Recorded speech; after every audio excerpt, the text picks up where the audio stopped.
예수께서 다시 바닷가에 나가심에 큰 무리가 나왔거늘 예수께서 그들을 가르치시니라. 또 지나가시다가 알페오의 아들 레위가 세관에 앉아 있는 것을 보시고 그에게 이르시되 나를 따르라 하시니 일어나 따르니라. 그의 집에 앉아 잡수실 때에 많은 세리와 죄인들이 예수와 그의 제자들과 함께 앉았으니 이는 그러한 사람들이 많이 있어서 예수를 따름이러라. 바리새인의 서기관들이 예수께서 죄인 및 세리들과 함께 잡수시는 것을 보고 그의 제자들에게 이르되 어찌하여 세리 및 죄인들과 함께 먹는가? 예수께서 들으시고 그들에게 이르시되 건강한 자에게는 의사가 쓸데없고 병든 자에게라야 쓸데있느니라. 나는 의인을 부르러 온 것이 아니요 죄인을 부르러 왔노라 하시니라. 아멘. 병법서에 보게 되면 이 교란 작전이라고 하는 그런 전술이 있습니다. 적의 힘을 한 곳에 집중하지 못하게 하고 약화시키기 위해서 적을 오늘은 앞으로 쳤다가 또 내일은 앞으로 치겠지라고 예상하게 만들면서 뒤로 가가지고 뒤로 치기도 하고 혹은 내부에서 혼란스럽게 하는 것입니다. 예를 들어서 성을 공격할 때에 한 곳만 공격하게 되면 성 안의 적들도 집중해가지고 한 곳만 방하겠죠. 그러면 쉽게 뚫리지 않습니다. 그래서 오늘은 이 동쪽을 공격하다가 내일은 또 서쪽으로 향해서 집중 공격을 합니다. 그리고 그 다음 날은 북쪽과 남쪽 이 두 군데에 걸쳐가지고 또 공격하다가 또 오늘은 동쪽에서 군악대가 막 징을 치고 북을 때립니다. 마치 동쪽을 공격할 것처럼. 그러나 주력 부대는 다 서쪽에 있는 것이죠. 동쪽은 이 군악대만 있는 것이고 또 서쪽에 군대가 배치되어서 서쪽을 또 공격하는 것입니다. 그러니까 이렇게 혼란시키는 것이죠. 적들의 힘을 분산시키고 약화시킨 다음에 갑자기 한 곳을 전 병력에 집중시킨다면 성을 쉽게 무너뜨릴 수 있다라고 하는 것입니다. 그러니까 아무리 군대가 많아도 집중하지 않으면 오합지졸됩니다. 근데 이 작은 이 군대라도 집중하게 되면 큰 힘을 발휘할 수 있다라고 하는 것입니다. 우리가 알고 있는 이 알렉산더가 몇만이 안 되는 군대입니다. 이 몇만이 안 되는 이 군대가 페르시아의 그 수십만의 대군을 물리칠 수 있었던 이유는 이 팔랑크스라고 하는 밀집 대형을 썼기 때문에 그런 것입니다. 그러니까 군인들이 200이면 200, 또 500이면 500 다 밀집해가지고 한 손에는 이 방패 있죠. 커다란 방패입니다. 전신을 가릴 수 있는 방패와 또 한 손에는 긴 창입니다. 장창이죠. 그걸 들고 이 고슴도치처럼 만든 것입니다. 그러니까 우리나라의 그 거북선을 생각하면 될 것 같습니다. 또 돌진할 때는 탱크처럼 막 이렇게 밀어붙인 것입니다. 그래서 이 페르시아의 대군이 추풍낙엽처럼 다 떨어져 나가게 된 것입니다. 이런 것을 무엇이라고 하냐면요, 이 집중의 힘, 집중된 힘이다 이렇게 이야기를 합니다. 오늘 이 본문을 보게 되면요, 주님께서 레위를 부르시는 그런 모습이 나오죠. 레위를 부르시는 것은 좋았는데 문제는 레위 집에 가가지고 그들과 함께 만찬을 즐기는 것입니다. 당시에 그 문화적 상황으로 볼 때 절대 훌륭한 유대인은요, 훌륭한 유대인이 아니더라도 일반적인 유대인들도 마찬가지인데 세리들과 이 죄인들과 식탁 교제하지 않습니다. 절대 그들과 함께 어울리지 않습니다. 근데 알만한 분이 식탁 교제를 하니까 이 바리새인들이 공격하는 것입니다. 그 공격의 말이 16절에 질문을 통해 나오죠. 어찌하여 세리 및 죄인들과 함께 먹는가? 단순한 질문이 아니고 공격하기 위한 공격적인 이런 질문입니다. 당시에 이 세리들은요, 유대인들로부터 민족의 반역자라고 손가락질 당하는 존재였고 또 심하면 길거리에서 구타당할 수도 있던 존재들, 아니면 또 극단적인 민족주의자들한테 암살까지 당할 수 있던 존재였습니다. 그만큼 유대인들이 이 세리들을 경멸의 대상으로 바라봤다라고 하는 것이죠. 근데 그들과 함께 교제한다? 그것도 다른 사람이 아니라 예수님이, 주님의 명예가 실추되는 것은 기본이고 심하면 처벌까지 받을 수가 있습니다. 당시에 이 바리새인들은요, 현장 체포권이 있습니다. 현장에서 어떤 것 잘못한 게 있으면요, 바로 체포할 수 있는 권한이 있고 체포한 그들을 현장에서 바로 재판할 수 있는 그런 권한도 있었습니다. 또 어느 정도 합의만 이루어진다면요, 재판하고 나서 그 자리에서 바로 돌로 쳐서 심판까지 할 수 있는 그런 권한까지 가지고 있었습니다. 지금 그들이 한 질문에 적절한 답변이 주어지지 않는다면 바리새인들은요, 그들만의 조치를 취할 수 있는 그런 상황입니다. 위기의 상황이죠. 일촉즉발의 그런 상황입니다. 그때 주님께서 17절 말씀을 하시는데 우리 17절 말씀만 다 같이 한번 읽어보도록 하겠습니다. 시작. 예수께서 들으시고 건강한 자에게는 의사가 쓸데있느니라. 나는 의인을 부르러 온 것이 아니요 예. 자칫하면 이게 큰 문제거리로 이렇게 번질 수 있었는데 이 말씀 한 절로 쉽게 마무리되는 것을 우리가 볼 수 있습니다. 그들의 분노가요, 이 바리새인들의 분노가 뭐 잠깐이긴 하겠지만은요, 잠재워졌던 것 같습니다. 그리고 잔치도 이렇게 보니까 계속했던 것 같고, 또 우리가 알다시피 레위는 주님의 제자로 부르심을 받게 된 것입니다. 자, 그렇다면 왜 예수님께서 이 한마디 말씀하셨는데 그들이 잠잠하게 되었는가라고 하는 것이죠. 긴 말도 아니고 그냥 짧게 이야기한 것입니다. 그럼에도 불구하고 그들은 다 잠잠해졌다라고 하는 것입니다. 왜냐하면 이 주님의 답변을 보게 되면 듣는 이 바리새인들의 입장에서 한번 생각해 보십시오. 나쁜 말 한 거 절대 아닙니다. 예수님께서 하신 말씀을 그들이 듣고 이런 반응 보였겠죠. 맞아, 우리는 건강한 자니까 고침받을 필요가 없잖아. 그리고 우리는 의인이니까 특별한 가르침이 필요 없겠지. 그러나 저 사람들, 저 세리들, 이 인간들은 다 죄인들이니까 고침받을 필요가 있다. 그러니까 예수님의 의도가 어떠하든지 간에 일단 주님의 그 말씀이요, 수긍이 되는 것입니다. 물론 그 말씀 듣고 조금 찝찝하긴 합니다. 공격할 빌미를 잡기 위해서 이 질문을 한 것인데 너무 지혜롭게 대답한 것입니다. 근데 그 답변이 기분이 나쁘지도 않습니다. 지금 다 맞는 말씀을 하고 계신 것이죠. 빌미를 잡고 싶었지만요, 잡을 수가 없는 것입니다. 이 바리새인들이 한 번은 주님께 이런 질문하죠. 예수님, 주님, 가이사에게 세금을 바치는 것이 옳습니까? 아니면 그냥 바치지 말까요? 빌미를 잡기 위한 이 질문입니다. 근데 주님의 대답은 알죠? 뭐라고 대답합니까? 가이사의 것은 가이사에게, 하나님의 것은 하나님에게 바치라. 여러분, 이 말이 무슨 뜻입니까? 이게 바치지 말라고 하는 것은 아닌 것 같으면서도 또 그렇다고 또 뭐 열심히 바쳐라 뭐 그런 것도 아닌 것 같고, 또 틀린 말을 하는 것도 아닌 것 같은데 잘 들어보게 되면 맞는 말도 아닌 것 같고 조금 애매하죠. 근데 확실한 것은 이 말에 이렇게 토를 달 수가 없다라고 하는 것입니다. 그들의 입을 잠재운 것입니다. 오늘 본문에서 주님은요, 얼마든지 이 바리새인들과 논쟁할 수 있었습니다. 그렇죠? 그런데 의도적으로 주님께서 이렇게 짧게 말씀하시면서 이 상황을 그냥 마무리해버립니다. 그냥 빨리 의도적으로 마무리하는 그런 모습을 볼 수 있죠. 왜 그랬을까요, 여러분? 왜? 지금 주님에게 당장 우선순위는 논쟁하는 게 아니죠. 무엇입니까? 레위를 제자로 부르시는 것. 그게 예수님의 가장 우선순위였죠. 괜한 논쟁에 휘말려 들어가지고 사역의 초점을 흐리고 싶지 않았던 것입니다. 그러니까 지금 포커스는요, 레위한테 있습니다. 레위를 제자로 부르는 것. 그것 말고 다른 것은 중요한 것이 아닙니다. 그것에 집중한 것입니다. 우리가 느헤미야서를 보게 되면 느헤미야는 페르시아에 관리했죠. 고위직 공무원이었습니다.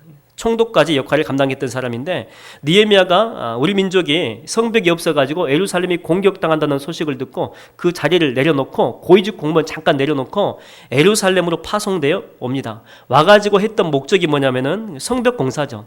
성벽 공사를 하는 게 목적인데, 이 공사를 해야 되는데 주변에 있는 수많은 세력들이 그 사역에 집중하지 못하도록 얼마나 많이 방해하는지 모릅니다. 협박하기도 하고 때로는 유인해가지고 그를 죽이려고 합니다. 또 유대인들이 일할 의욕을 다 상실하도록 유언비어를 퍼뜨리기도 합니다. 그리고 조롱합니다. 너희들이 세우는 성벽은 너무 약해 빠져가지고 여우가 올라가도 쉽게 무너져 내리겠다. 그러면서 자꾸만 에너지를 그 성벽 공사에 집중하지 못하게 합니다. 한 곳, 하나님의 그 사명에 집중하지 못하게 하는 것이죠. 하나님의 사역에 온전히 우리가 가진 에너지를 쓸 수 없도록 자꾸만 다른 문제들을 보여주면서 이것도 해야 되잖아, 이것도 문제인데 왜 거기에만 집중하니? 그러면서 우리의 에너지를 막 분산시켜 버리는 것입니다. 여러분, 인생의 원리 가운데 보게 되면 선택과 집중의 원리가 있죠. 우리 인생은요, 영원하지 않습니다. 한정된 시간을 살아가죠. 무한하지 않습니다. 30대가 엊그저께 같은데 눈 한번 깜빡했더니 40대입니다. 또 눈 한번 깜빡했더니 50대가 됐고, 또 어느 순간 봤더니 70대가 되고 80이 되고 90이 돼가지고 요단강 건너가게 생겼는데, 아직은 가고 싶진 않지만은 눈 몇 번 깜빡깜빡했는데 이렇게 온 것입니다. 여러분, 우리의 시간은요, 무한한 것 같지만 그렇지 않습니다. 유한한 존재가 바로 우리들입니다. 또 우리가 가진 힘도 마찬가지입니다. 젊었을 때 힘께나 쓴다고 하신 분들도요, 50 꺾이고 60 꺾이게 되면은요, 허리 아픕니다. 더 이상 힘을 쓸 수가 없습니다. 우리는 제한된 힘, 한정된 힘을 가진 연약한 유한한 존재입니다. 그래서 우리가 이 세상에서요, 다 못합니다. 하고 싶은 욕심은 많지만은요, 다 못합니다. 그래서 우선순위를 잘 놓고 그것에 집중할 때 한 번뿐인 인생이지만은 그래도 가치 있는 삶, 열매 맺는 삶을 살 수가 있다라고 하는 것입니다. 근데 하나에 집중하지 못하고 이것저것 하게 되면 결국에는 삶에서 아무런 열매가 없다라고 하는 것입니다. 1만 시간의 법칙이라고 해가지고 어떤 일에 프로가 되려면은 최소한 매일 3시간씩 10년 동안 그 한 가지 일에 집중할 때 비로소 전문가가 될 수 있다. 그런 책이 있죠. 그만큼 우선순위가 중요하다고 하는 것입니다. 중요한 우선순위에 우리의 에너지와 시간을 잘 분배해서 일하는 것이 중요하다고 하는 것이죠. 여러분, 교회도 마찬가지입니다. 여러분, 교회의 최우선 목적이 뭘까요? 교회가 이 상일교회에 세워진 가장 우선순위가 뭡니까? 다른 게 아니고 복음이죠. 복음. 주의 복음을 위해서 이 상일교회가 여기에 세워진 것입니다. 그리고 이 복음을 위해서 이제 여러 가지 해야 될 일들이 교회가 많이 있습니다. 전도하는 것은 기본일 것이고, 이웃 위해서 봉사하는 것도 있고, 또 구제하는 것도 있고, 또 교제하는 것도 있고, 또 문화센터 같은 걸 만들기도 하고, 어떤 교회는 또 어린이집 있죠. 그런 걸 만들기도 하고, 또 공부방도 만들고, 또 건물도 아름답게 데코레이션 해가지고 사람들이 와가지고 언제든지 또 차를 마실 수 있게끔 이렇게 아름답게 꾸미기도 합니다. 이것 말고도 잘 생각해 보게 되면은요, 교회는 할 게 참 많이 있습니다. 그런데 중요한 것은요, 한 교회가 이 모든 것을 다 잘할 수 있냐라고 하는 것이죠. 해야 될 일들이 있습니다. 분명히 교회이기 때문에. 그러나 한 교회가 이 모든 것들을 다 프로급 수준으로 잘할 수 있느냐? 할 수는 있습니다. 할 수는. 그러나 다 잘할 수는 없습니다. 다 잘하려고 하면은요, 아무것도 못합니다. 여러분, 한국 교회를 이끌어 간다라고 하는 알만한 교회 있죠. 이름 되면은요, 그 교회 이름 되면 그 교회는 떠오르는 이미지가 있습니다. 그거지, 바로 그거다. 가까운 교회도 어떤 교회 딱 이름 되면은요, 그 교회는 새벽기도지. 하나님이 그 교회에 주신 은사는 새벽기도지. 그래서 모든 성도들이 꼬마부터요, 노인에 이르기까지 다 새벽기도 참석합니다. 새벽기도 참석하는 숫자가 본예배 참석하는 숫자보다 훨씬 더 많습니다. 그래서 그 교회는 새벽기도의 은사를 주셨고, 그걸 통해서 하나님의 은혜를 많이 받은 교회지, 그 교회 하면 딱 떠오르는 것입니다. 또 부평에 있는 어떤 교회는요, 전도하는 교회가 있습니다. 그 교회 이름만 되면은요, 맞아, 전도하는 교회지. 전도를 통해서 하나님께서 부흥시켜 주셨지. 그 교회 가면은요, 아무튼 어린 꼬맹이부터 늙어 죽기 바로 일보 직전에 노인들까지 전부 다 입에 전도 다 이렇게 전도가 입에 다 붙어 있는 것입니다. 또 일산에 있는 어떤 교회는요, 소그룹이 활성화되어 있는 교회가 있습니다. 또 어떤 교회는 큐티하는 교회. 이름만 되면 그 교회는 큐티하는 교회지. 어떤 교회는 또 구로 쪽에 있는 교회는 문화센터가 활성화된 그런 교회가 있습니다.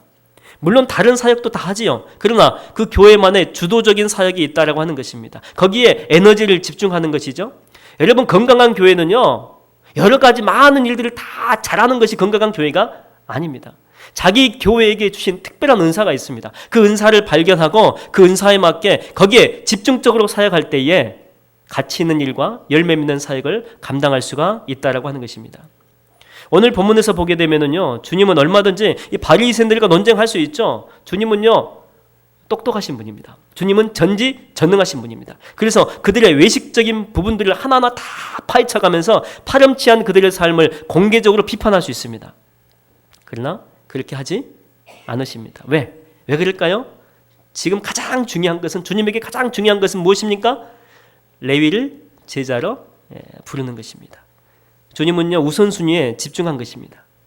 쓸데없이 주님의 거룩한 힘과 그 천금 같은 그 중요한 시간들, 그렇죠? 1초가 가고 2초가 가고 너무나도 이 중요한 시간들을 그들과 논쟁하는데 낭비하지 않은 것입니다. 예수님의 시간 사용은요, 보면은 초점이 분명합니다. 우리가 사진 찍는 거 좋아하시는 분도 계시겠지만은, 사진 찍을 때 특정한 것을 포커스로 맞추게 되면, 여러분, 다른 것은 어떻게 다 됩니까? 다른 것은 희미하게 다 처리가 되죠. 배경으로 다 처리가 됩니다. 근데 사진을 그렇게 찍어야 아름답습니다. 다 밝게 한다고 아름다운 것이 아닙니다. 사진을 특정 부위에 포커스 맞춰가지고 찍어야지 우리는 그 사진 보면서 이 사진의 주제는 바로 이런 것이구나, 주제가 드러나게 됩니다. 여러분, 주님은 이 땅에 계실 때에 5만 가지 일 다 하지 않았습니다. 필요하다고 그 모든 일을 다 하지 않았습니다. 급하다고 다 쫓아다니면서 그 일 다 하지 않았습니다. 주님은요, 순간순간 이 초점 있는 삶을 사셨다라고 하는 것입니다.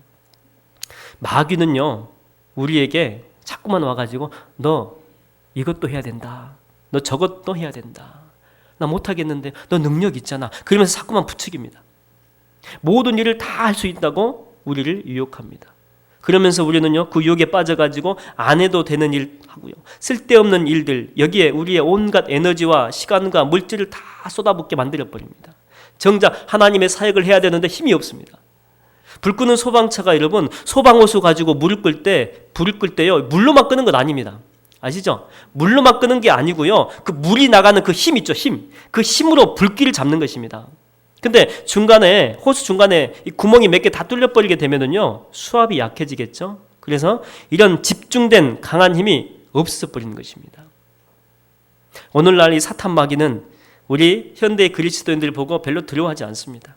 무서워하지 않습니다. 아무리 많이 모여도 그냥 웃습니다. 왜냐하면 일을 많이 합니다. 열심히 합니다. 그런데 일은 하기는 하되 집중력이 없기 때문에, 집중력이. 기도는 많이 합니다. 근데 집중하지 않습니다. 집중하지 않기 때문에 하나님과 소통이 안 되고 겉으로만 기도하는 것입니다. 입술로만 열심히 통성으로 뭔가를 하는 것 같은데 내 기도가 하나님과 연결이 안 됩니다. 소통이 안 됩니다. 소통이 안 되기 때문에 위로부터 부어주시는 능력이 없습니다. 사탄아 물러가라 그러면은요 사탄이 처음에는 놀랍니다. 자빠집니다. 그런데 가만히 보니까 이게 손펀치. 이게 강펀치인 줄 알았거든요. 옛날에는 강했습니다. 그래서 사탄이 놀래가지고 하늘로부터 뭐 진동이 올 줄 알고 하늘로부터 천군 천사가 올 줄 알았는데 아무런 일도 일어나지 않습니다. 맞아도 하나도 아프지 않습니다. 그냥 웃어버립니다. 경건의 모양은 있으나 경건의 능력은 없는 것입니다. 말씀을 많이 보는데 집중하지 않습니다. 성령님의 그 주시는 그 마음이 있습니다. 그 마음으로 말씀을 봐야 되는데 그게 안 됩니다. 하나님 말씀은 혼과 영과 관절과 골수를 찔러 쪼개는 말씀이라고 알고 있습니다. 그런데 내게는요 아무런 그런 일도 일어나지 않습니다. 아무런 감동이 없습니다. 은혜가 없습니다. 세상에 살아계신 하나님의 말씀을 내가 읽는데 기적이 없습니다. 기적이. 역사가 없습니다. 내 마음 가운데 평강이 없습니다. 아무것도 염려하지 말고 다만 모든 일에 기도와 간구로 너희 구할 것을 감사함으로 하나님께 아뢰라. 그러면 모든 지각에 뛰어난 하나님의 평강이 있다고 성경에는 기록이 되어 있습니다. 그러나 읽어도 내 안에는 평강의 역사와 평강의 기적은 일어나지 않습니다. 예배를 수만 명이 모여서 드려도요 마귀는요 그냥 비웃습니다. 왜냐하면 성도들이 예배 집중 안 합니다. 다 집중 안 합니다.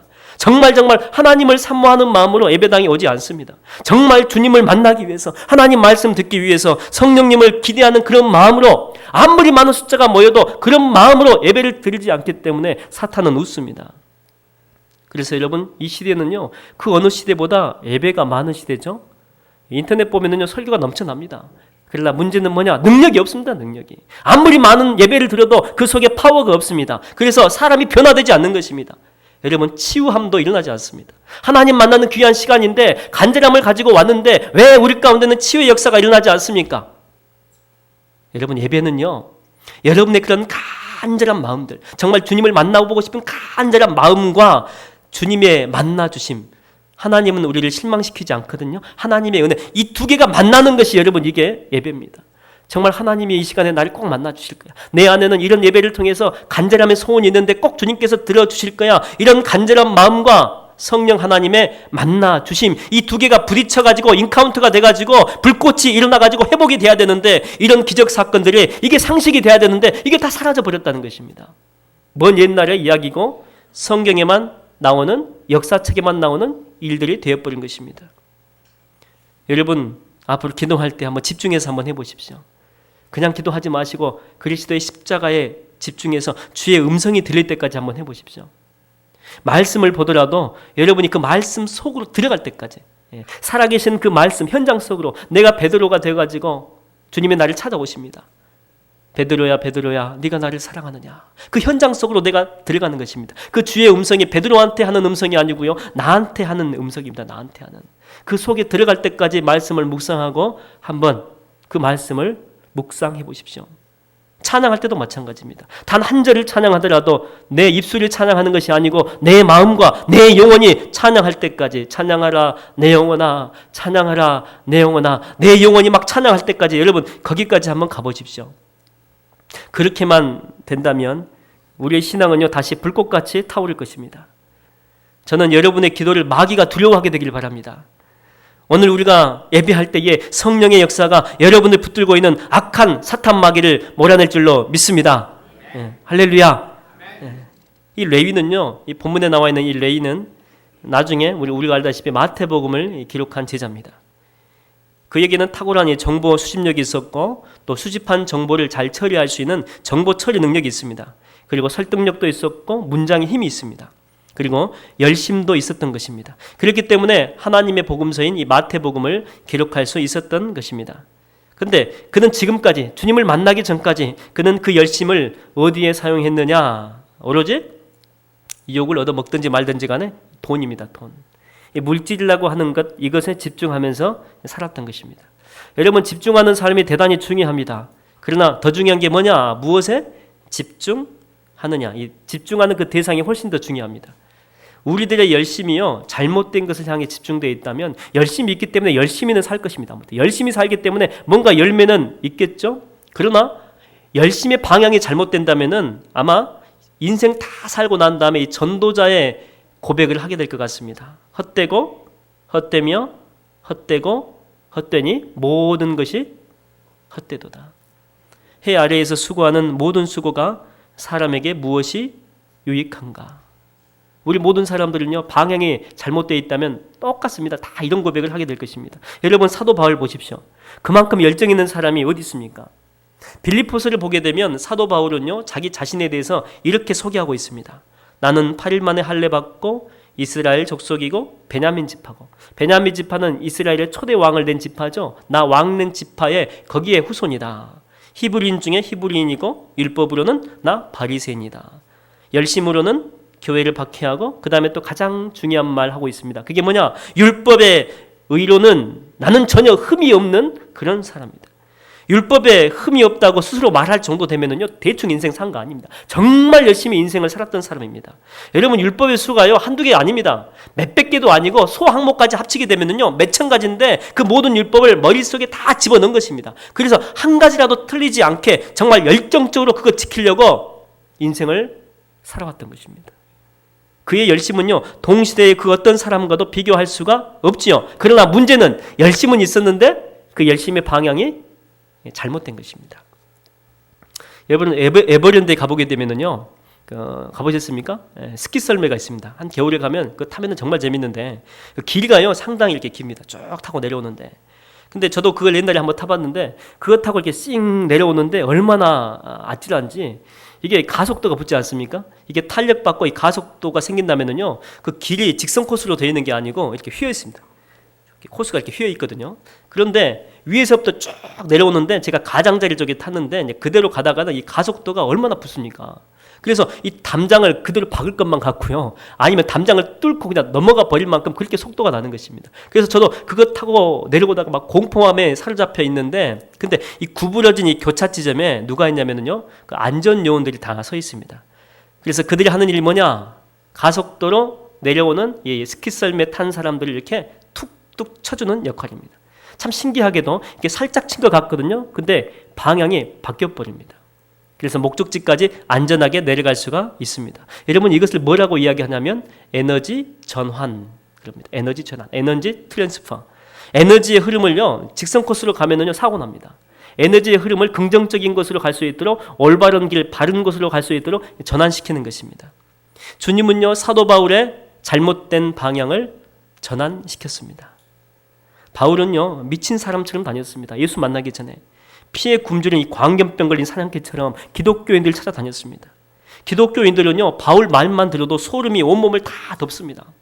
모든 사람들이 다 말하기를 바울을 향해서 뭐라고 했겠습니까? 저 사람은 악마다 그랬습니다. 악마다.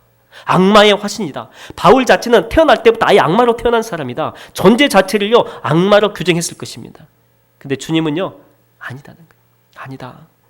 그 사람의 걸어가는 방향이 잘못된 것이지, 언제든지 얼마든지 방향만 바꿔준다면 그도 하나님의 사람이 될 수 있고 주님의 제자가 될 수 있다라고 하는 것입니다.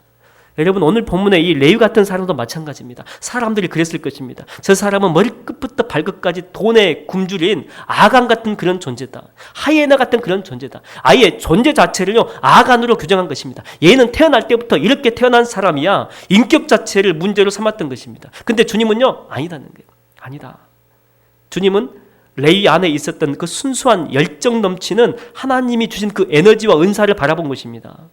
레위의 인격이 문제가 아니다니까. 인격이 방향이 잘못된 것이지. 그러니까 주님은 알고 있었던 것입니다. 얼마든지 방향만 바꿔준다면 레위는 세상을 변화시킬 수 있는 주님의 신실한 제자가 될 수 있다라고 하는 것입니다. 여러분 오늘날을 이렇게 보게 되면은요, 한번 그 사람 찍으면은요 평생토록 그냥 그 사람을 그냥 그렇게 규정해 버리고 살아갑니다. 예를 들어서 뭐 거짓말을 한번 해가지고 들통이 나면은요 머릿속에 아예 각인시켜 버립니다. 저 사람은 거짓말쟁이.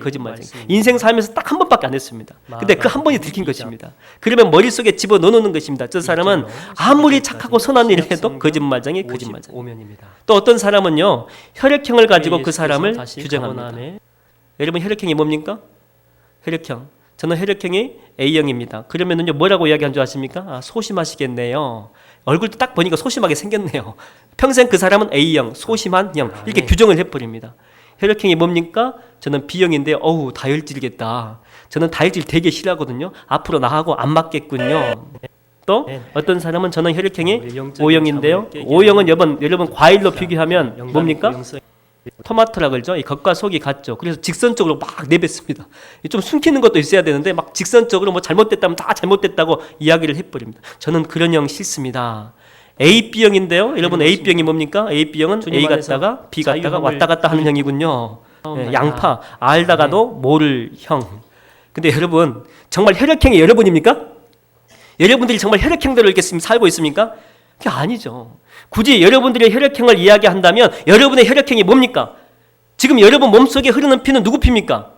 예수 피죠. 예수 피. 왜? 여러분들이 죽고 그리스도로 살았기 때문에 그리스도의 피가 여러분 안에 흐르는 것입니다. 그래서 누군가가 여러분에게 혈액형 물어보면 나는 무슨 형? 예수님 형이라니까. 예수님 형. 설령 여러분의 몸속에 A형의 피가 흐르고 있어도요 영적인 예수의 그 피가 소심한 여러분들을 담대하게 바꿔줍니다. 다혈질인 여러분들을요 진중한 사람으로 바꿔줍니다. 변덕이 심한 여러분들을 굳건한 사람으로 만들어준다라고 하는 거예요. 여러분 근본적으로 성경은 우리를 향해서 존재 자체를 어떻게 규정하고 있냐면 너희는 택하신 족속이요 왕같은 제사장들이요 거룩한 나라요 그의 소유된 백성이다. 그러니까 백성이다. 하나님의 형상과 모양으로 창조된 사람, 하나님 닮은 사람이 바로 우리다라고 하는 거예요. 여러분 지금까지 우리는요 잘못 살았을 수 있습니다. 지나온 세월을 생각하면 후회감이 막 밀려올 수 있습니다. 가슴 치면서 통곡할 수 있습니다. 과거에 그때 내가 그렇게 하면 안 됐었는데 이 통곡할 수 있습니다. 근데 여러분의 존재 자체와 인격 자체가 망가졌기 때문에 그런 것 아닙니다. 여러분은 하나님의 형상이고 주님의 형상입니다. 여러분의 삶의 그 방향이 잘못됐기 때문에 그런 것입니다. 여러분이 맞다고 생각하고 걸어간 바로 그 길이 여러분들을 고통스럽게 만든 것입니다. 믿음의 주여 또 온전케 하신 이인 예수 그리스도를 바라봐야 되는데 세상이 더 좋은 줄 알고 세상 것이 더 좋은 줄 알고 그것들을 계속해서 바라보다가 또 바라보다가 각기 제 길로 간 것입니다. 그러나 여러분들은 다시 회복될 수 있습니다. 다시 여러분들은 바뀔 수 있습니다. 대학교 때 그 선배 하나가 있었는데 별명은 큰형님입니다. 큰형님. 말이 좋아 큰형님이지 뭐 딩치가 이게 남산만 하고요. 성격도 거칠어가지고 우리끼리는 그 형님 없을 때 우리끼리는 어둠의 자식이라고 불렀습니다. 어둠의 자식 형님. 학업도 아무 관심도 없고 이게 주로 데모하는 데만 막 쫓아다니고 학교 축제할 때는요 아예 잔디밭에 누워가지고 거기가 자기 집이었습니다. 뭐 집에도 가지 않습니다. 뭐 술이 거나게 취해가지고 밤 늦도록 막 술 먹고 떡이 돼가지고 그냥 그대로 신문지 하나 깔고 그냥 그대로 잤습니다. 하늘을 뭐 입을 삼고 이 땅을 요 삼아가지고 친구들이 와가지고 이렇게 막 살지 말라고 권면하고 이야기해도 절대 듣지 않습니다. 근데 어느 날 보니까 이분이요 너무나도 깔끔하게 캠퍼스에 나타난 것입니다. 항상 이분의 복장은요 항상 정해져 있습니다. 고시원생들 여러분 주로 그 복장 아시죠? 그렇게 생각하시면 됩니다. 항상 슬리퍼 질질 끌고 다니고 윗돌 있죠. 이것은 다 늘어나가지고 여기저기 꼬질꼬질한 그런 때가 묻어가지고 걸레하면 딱 맞습니다. 그건 입고 다닙니다. 그리고 밑에 바지는요 검정 추리닝 바지. 면도도 하지 않습니다. 나이보다 10살 정도 많아 보이는 산적 스타일 같이 항상 다녔습니다. 근데 그날만은 예쁜 단화에 잘 다려입은 이 우독과 면도도 깔끔하게 하고 머리에 기름까지 발라가지고 이렇게 넘긴 것입니다. 그러면서 우리를 보면서 하는 말이 안녕 친구들 하이 이렇게 이야기하는 것입니다. 그 소리를 들으니까 막 속이 막 울렁거리기 시작합니다. 그 형님 입에서는 절대 나올 수 없는 아름다운 그런 단어들이 몇 개 툭툭 막 나온 것입니다. 그러면서 우리를 보고 반갑게 인사하는데 처음에는 우리가 그 형님 미친 줄 알았습니다. 근데 알고 봤더니 여자친구가 생긴 것입니다. 근데 등치에 맞지 않게 그 형수님은요, 나중에 결혼했는데 정말 여기입니다, 여기. 고목나무의 매미였습니다. 근데 놀라운 사실은 그 매미 같던 형수님 말씀을 얼마나 잘 듣는지 꼼짝도 못합니다. 지금까지 도서관에 도자도 모르는 형님인데 새벽같이 일찍 일어나가지고요, 도서관 가가지고 자리 잡아주고 술도 다 끊어버렸습니다. 다 끊고 얼마나 공부도 열심히 하는지. 그래서 공무원 시험도 합격하게 됩니다. 완전히 미녀와 야수인데 어떻게 이런 커플이 이루어질 수 있었는지 완전히 바뀌었습니다. 행복한 모습으로 캠퍼스 생활을 하게 된 것이죠. 개가천선한 것입니다. 근데 우리도 이렇게 교회 보니까요, 지금 그런 사람 우리 교회도 보면 참 많이 있는 것 같습니다. 아내 잘 만나가지고 개가천선한 분 여기 지금 보니까 딱 계시죠? 지금 아내 안 만났으면은요, 큰일 날 뻔한 분 이렇게 보니까 몇 분 계시는 것 같습니다. 여러분, 그 형님은요 100% 변화된 것입니다. 여러분, 사람이 사람을 만나도 변합니다. 하물며 우리가 그리스도를 만나게 되면 변화됩니다. 변화되지 않는다고 너무 쉽게 낙인 찍지 마십시오. 여러분, 첫 번째 증거는요, 여러분 자신입니다. 여러분 자신. 여러분 스스로 볼 때에도 그래도 많이 변화되지 않았습니까? 성령의 9가지 열매가 그렇게 크진 않지만은요, 그래도 내 안에서 조금씩 확장되고 있는 것입니다. 옛날에는요, 사랑할 수 없는 그런 상태면은요, 절대 사랑 안 했습니다. 정죄했습니다. 그러나 사랑할 수 없는 그런 상황임에도 불구하고 많이는 아니어도 조금이라도 사랑이 됩니다. 옛날 같으면 생각하지 못할 일입니다. 조금씩 포용이 됩니다. 조금이지만은요, 그래도 용서가 됩니다. 내가 바뀐 것입니다. 희락, 기뻐할 수 없는 상황이지만은요, 죽고 싶은 상황이지만은요, 그래도 내 안에 주님 때문에 조금이라도 희망이 생긴 것입니다. 내 안에 기쁨이 생긴 것입니다. 여러분, 그리스도를 만나게 되면 사람이 바뀌고 변화됩니다. 암탉이 달걀을 품게 되면은요, 전혀 다른 존재가 그 속에서 부화하듯이, 또 이 땅이 씨를 품게 되면은 전혀 새로운 존재가 싹을 틔우면서 자라듯이, 그리스도가 우리를 품게 되면은 우리는 전혀 새로운 존재가 됩니다. 누구든지 그리스도 예수 안에 있으면 새로운 피조물이라. 이전 것은 지나갔으니 보라 새 것이 되었도다. 저는 정말 여러분들이 그리스도를 정말 만나게 되기를 주의 이름으로 축원드립니다. 우리가 그리스도를 만나기 전에는 우리의 삶의 방향을 우리가 스스로 결정하고 살았습니다. 주도권이 나한테 있었습니다. 그러다 보니까 항상 이 진흙탕길이었고 낭떠러지였습니다. 탕자처럼 나는 올바른 방향으로 가고 있다라고 생각했지만은요, 결국 나에게 주어진 열매는요, 돼지가 먹는 그런 쥐염 열매뿐이었습니다. 여러분이 경험해봐가지고 다 알지 않습니까? 여러분의 인생의 주도권을 주님께 내어 드리십시오. 수많은 이 갈래길에서 고민하고 계십니까? 선택의 기로에서 어떤 방향으로 갈지 갈등하십시오. 주님께 맡기십시오. 그 스키 썰매의 그 안전 요원처럼요, 우리가 주님께 다 맡긴다면은 주님은요, 결정적일 때 우리를 이렇게 툭툭 쳐서 올바른 길로, 선한 길로 인도하실 것입니다. 내가 사망의 음침한 골짜기로 다닐지라도 해를 두려워하지 않을 것은 주께서 나와 함께 하십니다. 주의 지팡이와 막대기가 나를 툭툭 쳐서 올바른 길로, 선한 길로, 하나님의 길로 인도하실 것입니다. 여러분, 그래서 그리스도인들, 특별히 하나님께 내 인생을 다 맡기고 살아가는 그리스도인들은요, 항상 기대감이 있습니다. 아무리 상황이 힘들고 어려워도 기대감이 있습니다. 선한 주님께서 나를 툭툭 쳐가지고 또 어떤 데로 인도하실지, 어떤 방향으로 나를 이끌어 가실지, 그리스도인들에게는요, 잠깐의 좌절은 있습니다. 그러나 주님 믿고 다시 일어나게 돼 있습니다. 그리스도인들, 정말로 그리스도인들, 하나님께 모든 걸 맡기고 살아가는 그리스도인들을 보게 되면은요, 그 삶 가운데 생기가 있습니다. 소망이 있습니다. 주의 인도하심 따라, 어디든지 주를 따라 주와 같이 가려네. 힘있게 찬양하는 것입니다. 여러분, 다시 시작합시다. 아직 끝나지 않았습니다. 여러분, 망하지 않았습니다. 스스로 나는 망한 인생이야, 끝난 인생이야, 이렇게 규정하지 마십시오. 주님께서 여러분의 갈 길을 인도해 주실 것입니다. 지금까지 인생길의 주도권을 여러분이 쥐고 계셨다면 이제는 주님께 다 내어 드리십시오.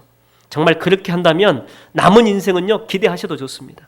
주님께서 여러분들을 최고의 길로, 가장 아름다운 길로, 멋진 길로 인도해 주실 줄로 믿습니다. 기도하겠습니다.